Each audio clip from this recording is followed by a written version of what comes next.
Hello guys, welcome back to my YouTube channel. This is संचाई सा और आज हम इस वीडियो में एक स्टिल लाइफ की ड्राइंग देखने वाले हैं और इसी वीडियो में हम उसे कलर भी करेंगे। सो वीडियो को बिल्कुल भी स्किप मत करिएगा और ध्यान से देखिएगा ताकि आप उसे हर चीज़ को इम्प्लीमेंट कर सको अपने ड्राइंग्स में। So without any further do let's begin. तो दोस्तों यहाँ पे हमने एक कलर ट्यूब रखा हुआ है, उसके पीछे हमने दो बीट रखे हुए हैं वेजिटेबल, और जो बैकग्राउंड में है वहाँ पे हमने एक कपड़ा रखा हुआ है ड्रेपरी स्टडी के लिए। कपड़ों को स्टडी करना ड्रेपरी स्टडी कहा जाता है। तो यहाँ पे हम इसको अगेन वैल्यू स्टडी करेंगे और उसके लिए हम बहुत ही कम कलर्स का यूज़ करेंगे और पूरा ड्राइंग लगभग एक टोन में तैयार होगा, ये समझाने के लिए कि डार्कनेस और लाइटनेस कहाँ पे कैसे होने चाहिए। तो दोस्तों यहाँ पे हम पूरी ड्राइंग को पहले सिर्फ स्ट्रेट लाइंस में कन्वर्ट कर रहे हैं। स्ट्रेट लाइंस में कन्वर्ट करते हुए हमारे दिमाग में ये चल रहा होता है कि कहाँ पे कैसी स्ट्रेट लाइन आएगी या फिर आ रही है या फिट हो रही है। हम ये नहीं देखते कि हमारे सामने क्या है, वेजिटेबल है, फ्रूट है, ट्यूब है, कोई वस है या फिर कोई इंसान है, कोई एनिमल है। हम ये नहीं देख रहे होते, हम सिर्फ ये देख रहे होते कि स्ट्रेट लाइंस कहाँ है। स्ट्रेट लाइंस में कन्वर्ट करना एक ड्राइंग को सबसे इजी कर देना होता है और इसीलिए आर्टिस्ट कुछ भी बनाने से पहले घबराते नहीं हैं, क्योंकि आर्टिस्ट लोगों का काम होता है डिटेल्स को इग्नोर करते हुए उसे सिंप्लीफाइड, मोस्ट सिंप्लीफाइड वे में देखना, ना कि उसे डिफ़िकल्ट वे में देखना। एक कोई नॉर्मल पीपल किसी भी चीज़ को बनाते हुए घबरा क्यों जाता है? क्योंकि वो बारीकियों को देखता है सबसे पहले। आंखें सबसे पहले डिटेल्स को देखते हैं, बारीकियों को देखते हैं। बट आर्टिस्ट स्ट्रेट लाइंस में कन्वर्ट करते करते करते करते इतने हैबिचुएट हो जाते हैं कि उनकी आंखें सबसे पहले किसी चीज़ को देखते ही उसे स्ट्रेट लाइंस में कन्वर्ट कर देती है, ना कि उसके बारीकियों में घुसती है।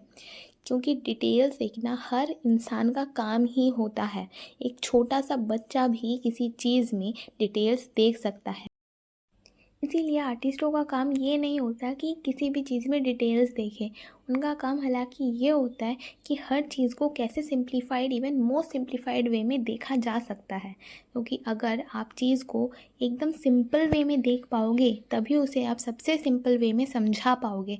इवन सबसे सिंपल वे में समझना इज़ इक्वल्स टू उसके सबसे डिफ़िकल्ट वे को मास्टर कर लेना। इसीलिए डिटेल्स पे ध्यान ना देते हुए पूरी चीज़ों को कन्वर्ट करो स्ट्रेट लाइंस में, देन धीरे धीरे कर्व्स ऐड करो और देन देखना आपका फंडामेंटल कितना स्ट्रांग हो जाता है।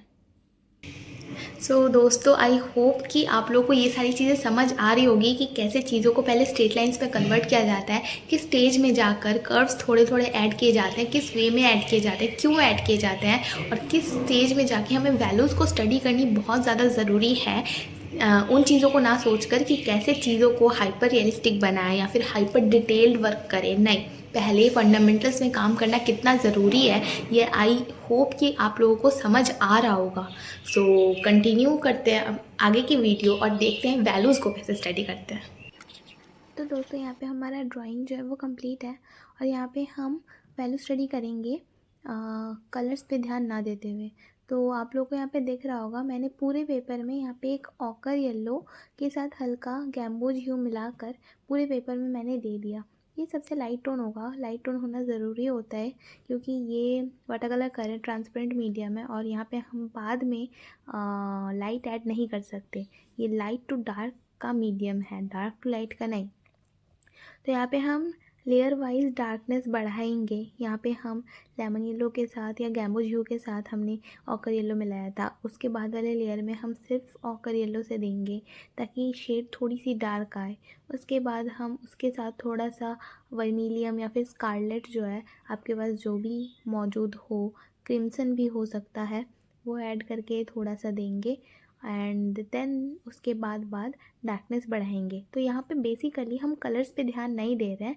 यहाँ पे हम इसके साथ ब्लू भी मिला सकते थे, पर ब्लू को इसी क्वांटिटी में मिलाना होता जितने क्वांटिटी में वो सही लगे उसके बाद, ताकि और जितनी हम चाहे उतनी डार्कनेस ब्लू के हेल्प से ही हम ला सके।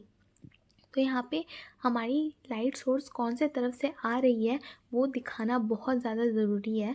तो यहाँ पे हमारी लाइट सोर्स जो है वो हल्के से राइट साइड से आ रही थी, तो यहाँ पे हमारा जो लेफ़्ट पोर्शन होगा वो डार्क होगा ही, ऑब्वियस है।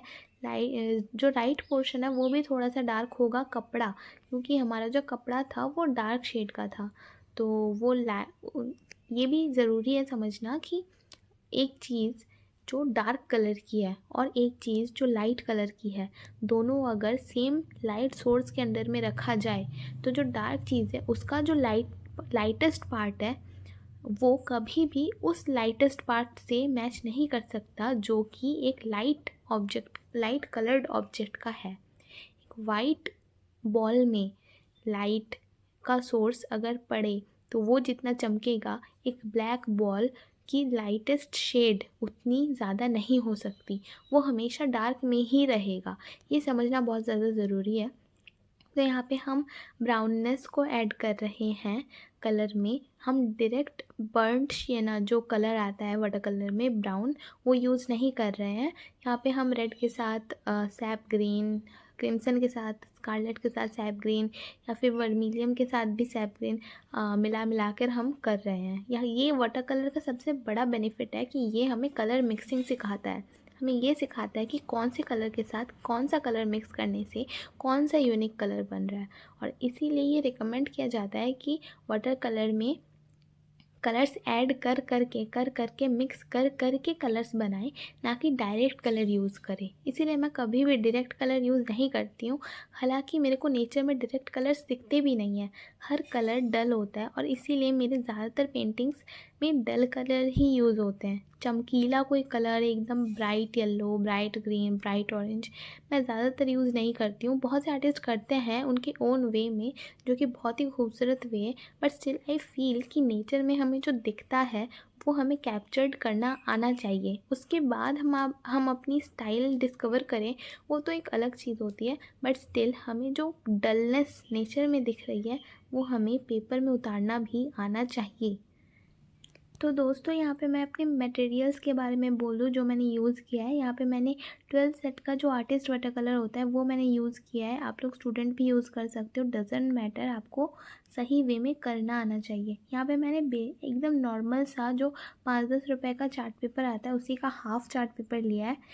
आप लोग यहाँ पे कोई भी पेपर ले सकते हो जो आपको लगे कि हाँ यहाँ पे वाटर कलर करा जा सकता है। यहाँ पे मैंने एक नॉर्मल सा बाउल लिया है जहाँ पे मैंने पानी लिया है, और एक कपड़ा हमेशा रखना वाटर कलर में बहुत यूज़फुल होता है। और मैंने जो यहाँ पे पैलेट लिया है वो बहुत पुराना पैलेट है, स्टिल वो अभी भी यूज़ हो रहा है, सही हालत में है। तो कोई भी पैलेट आप ले सकते हो किसी भी कंपनी का, कैसा भी, डजेंट मैटर। और ब्रश यहाँ पे मैंने सिर्फ 2 ब्रश का यूज़ किया है, जो कि एक थोड़ा सा पतला है और एक थोड़ा सा मोटा है, जो कि आप लोगों ने देखा मैंने फर्स्ट लेयर देते हुए यूज़ किया था, क्योंकि वहाँ पे मेरे को पूरा पेपर कवर करना था। बाकी सारी चीज़ें मैं इस पतले ब्रश से ही करती हूँ, जो कि बहुत पतला नहीं है बट स्टिल एक मीडियम साइज़ है। तो गाइज़, बोलने का मुद्दा यही है कि यहाँ पे मैटर नहीं करता कि आप लोग क्या कलर ले रहे हो, कौन सा पेपर ले रहे हो, कौन सा ब्रश ले रहे हो। ये मैटर करता है कि आप लोगों को करना आता है कि नहीं। आप लोगों की कलर सेंस भी यहाँ पे बिल्कुल मैटर नहीं करती। मैटर ये करती है कि आपके फंडामेंटल्स कितने स्ट्रॉन्ग हैं, आपके वैल्यूज़ कितने स्ट्रॉन्ग है, वैल्यूज़ को आप लोगों ने कितने अच्छे से समझा है, कैसे नहीं समझा है, आपके ड्राइंग्स कितनी स्ट्रॉन्ग है, एंड एट्सेट्रा। सो फंडामेंटल्स पे फोकस करो। यहाँ पे गाइस हमने यहाँ पे डार्कनेस ऐड कर दी है थोड़ी बहुत, और यहाँ पे आप लोग देख रहे हो कि यहाँ पे हम जो डार्केस्ट कलर है वो हल्का हल्का ऐड कर रहे हैं। इसको आप बहुत ही ध्यान से ऐड कीजिएगा, क्योंकि बहुत से ड्राइंग्स में बहुत बिगिनर्स ऐसे करते हैं कि डार्कनेस कहीं भी ऐड कर देते हैं। डार्कनेस कहीं भी नहीं हो सकती है, वो जो लाइट सोर्स है उसके अंडर ही आएगा। तो लाइट सोर्स को समझना इसके लिए बहुत ज़्यादा ज़रूरी है। कलर्स को और वैल्यूज़ को कभी भी मिक्स मत कीजिएगा। आई अगेन सेड, कलर्स को और वैल्यूज़ को मिक्स मत करिएगा। वैल्यूज़ फंडामेंटल्स का पार्ट है और जो कलर है वो सेकेंडरी पार्ट है। आपका फंडामेंटल सही हुआ, आपका बेस स्ट्रांग हुआ, तो आपकी डजेंट मैटर कलर सेंस कितनी भी बुरी हो, आपकी पेंटिंग वर्ल्ड क्लास लेवल पे जा सकती है। सो फंडामेंटल्स पे ध्यान दो, कलर्स पे नहीं। सो दोस्तों, आज का वीडियो यहीं तक ही। आई होप कि वैल्यूज़ कैसे स्टडी करी जाती है, कैसे ड्राइंग करी जाती है और ड्राइंग की इंपॉर्टेंस क्या है, स्ट्रेट लाइन्स में कैसे चीज़ों को कन्वर्ट किया जाता है, फिर कैसे कर्व ऐड किया जाता है और किस स्टेज में जाकर वैल्यूज़ को ऐड किया जाता है, आप लोगों को समझ आया होगा। एंड आई होप कि आप लोग इन चीज़ों को प्लीज़ अपने वर्क में इम्प्लीमेंट कीजिएगा। तो मिलते हैं अगले वीडियो में किसी और नए टॉपिक के साथ। तब तक keep learning, keep practising. Love you all.